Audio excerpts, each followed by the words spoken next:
Staying consistent.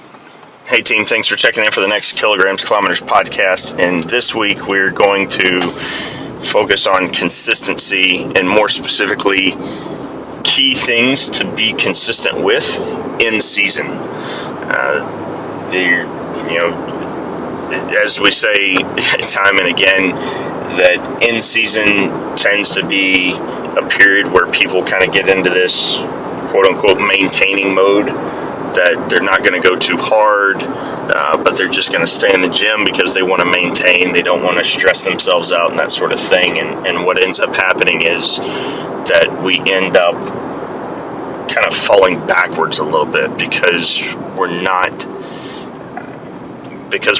getting the right kind of stimulation or the right kind of exposure. Then just like a lot of things that our bodies, the energy systems kind of get complacent, and if they're not being pushed, if they're not being exposed to higher, more intense levels, then in some regards we start to kind of fall backwards or move backwards a little bit. So the first thing I want to kind of touch on is max speed and velocity, right? Running speed. And as we've talked about before, the easiest way that, at least from the feedback, one of the best ways that we've been able to program for that is using flying sprints.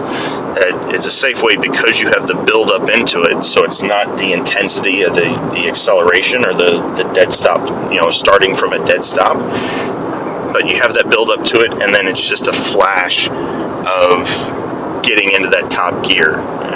Sometimes as short as 15 meters, 15 yards, maybe upwards of 20, 25, depending on the individual, on the position, on the season, and then even the reps that will spend a lot of or will cap a lot of the reps.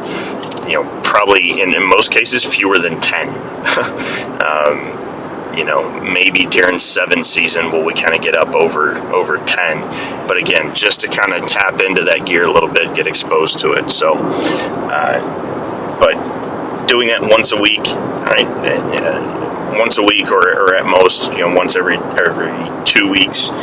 There have been situations that, given match schedules, given travel time, that sort of stuff, that might have to extend it out to every 2 weeks, but certainly try and dedicate 1 day a week to where we're kind of tapping into that system a bit. And then if we need additional work, right, maybe it's some repeats or some just lower intensity, kind of conditioning or cardio, that sort of stuff. But again, just hitting those higher velocities, higher speeds is something we want to make sure is on a consistent basis. So we'll touch on a few other points as the week goes on, but if you have specific questions pertaining to you or other topics, hit us up to let us know. Otherwise, let's have a great week and let's keep working.